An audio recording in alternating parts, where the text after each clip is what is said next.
Time now for an update from Fox Carolina News and Fox Carolina Weather. Weather rates certified most accurate.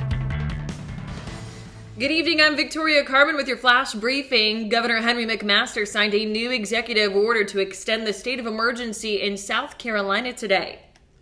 Now, this means the state may, quote, take additional proactive action to control the spread of COVID-19 and mitigate the impacts associated with the same, particularly in the state's elderly population, to include the rapid deployment and widespread implementation of enhanced tracing and testing to identify, isolate, and address cases of COVID-19, end quote. That's directly taken from the order.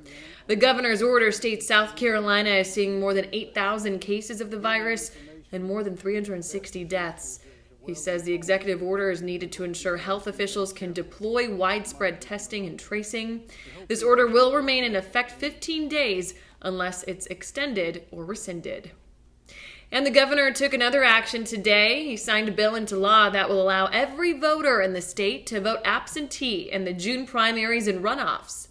Once the provision expires on July 1st, absentee voters must meet certain requirements to vote absentee in future elections. So now any voter can select Reason 18, State of Emergency, on the absentee application. If you're voting absentee by mail, you can get your application now and make sure you return it as soon as possible. And if you're voting absentee in person, visit your county voter registration office and bring your photo ID if you have one.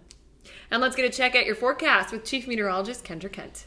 Hey, Tori, it's going to be a beautiful Thursday. We're going to start with some clouds, but the sun will come out in the afternoon and temperatures warm up pretty quickly. 79 degrees by 5 o'clock, so close to that 80-degree mark, which is right around normal for this time of year. We're actually see things go well above normal toward this weekend. 74 in the mountains, a slight chance for a shower as we go into the morning hours.